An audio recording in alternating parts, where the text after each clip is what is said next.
Dans ces 2 minutes, Estelle va remporter ce titre mondial, le premier de cette carrière, de cette nouvelle vie, nouvelle carrière, dans cette belle ambiance ici à Cherbourg. Ils ont mis le feu toutes les deux ici ce soir à la salle.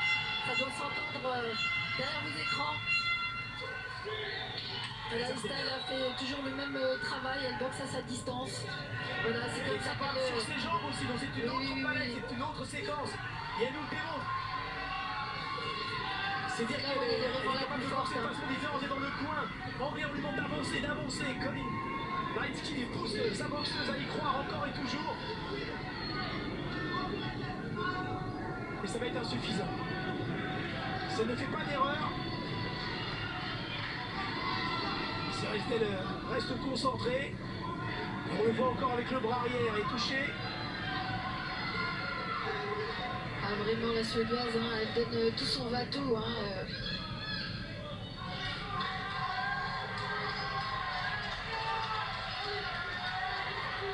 Attention Estelle, rentre pas dans son jeu.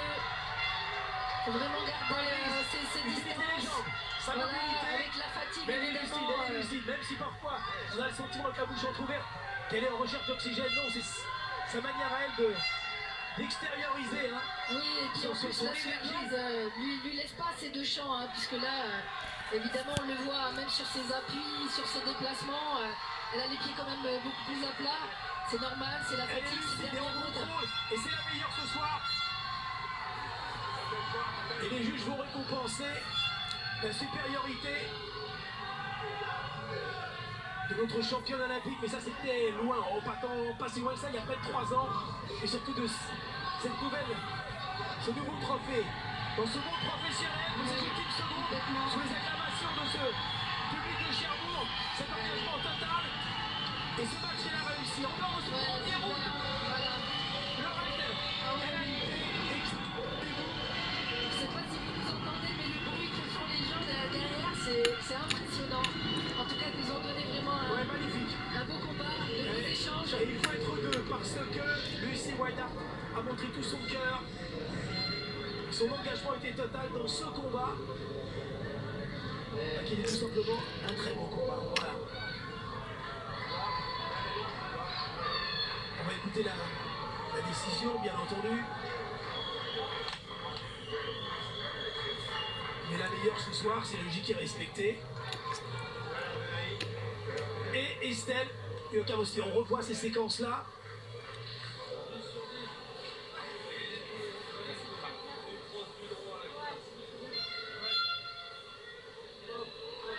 C'est bien ces images au ralenti. Ah bah oui, de Manu Roustet avec toute son équipe parce qu'il y a un réalisateur, mais il faut des cadres de qualité, toute une équipe autour de lui, et ça c'est formidable.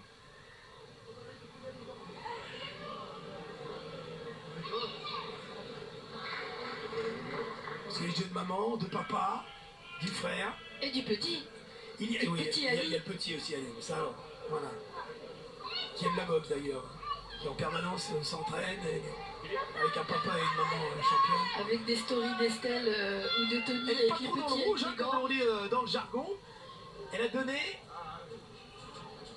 Non, mais c'est la récupération, c'est la préparation, puis c'est fini là. Ouais. Donc là évidemment on a la satisfaction d'un travail accompli. On a vu cette progression parce que si vous étiez avec nous au mois de juillet, lorsqu'elle bat Vujovic pour ce premier combat à Deauville à l'issue de 6 rounds, qui était une remise en bouche après pratiquement 2 ans d'absence. Ensuite, lorsqu'elle bat Kopinska à Alençon en 8 rounds, son premier 8 rounds c'était mieux en novembre. Ensuite, c'était en décembre à Deauville, elle a gagné avant la limite, sa seule victoire devant Maxime. Et son dernier combat à Toulouse pour un 10 rounds quand elle bat Medvedenko. On a vu la progression régulière, constante pour l'amener à ce niveau. Il y a encore de la marge et tant mieux parce que c'est une jeune boxeuse, très jeune boxeuse.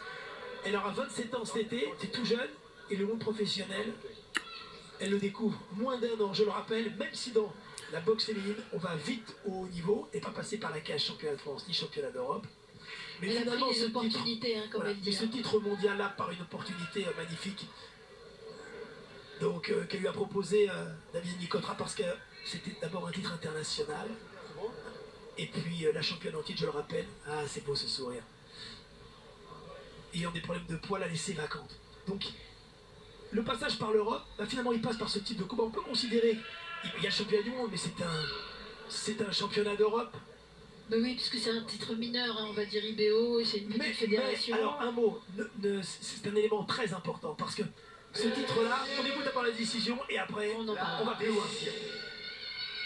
Allez donc déclarer vainqueur au point de ce combat par 98 à 92 pour Christophe Humbert, 97 à 93 pour Grégor Molenda, 98 à 92 pour Jean-Marie Natus. Allez donc, la nouvelle championne du monde IBO des poids légers. C'est magnifique. L'ingénieur. Oui, génial. Super. Il y a de l'émotion, il y a beaucoup d'émotion. Oui, bien sûr. La joie est profonde. Voilà. Mais c'est vrai que c'est important, cette première étape, ce titre mondial-là. Il y a d'autres après, mais bien sûr, le public qui l'acclame, je te dis, il y aura d'autres échéances plus élevées encore. Ouais, mais c'est le premier. Mais cette première ceinture mondiale, IBO, est importante pour la suite parce qu'il y aura la suite. Parce qu'il y a un objectif qui est au-dessus de tout cela. C'est bien entendu le championnat du monde de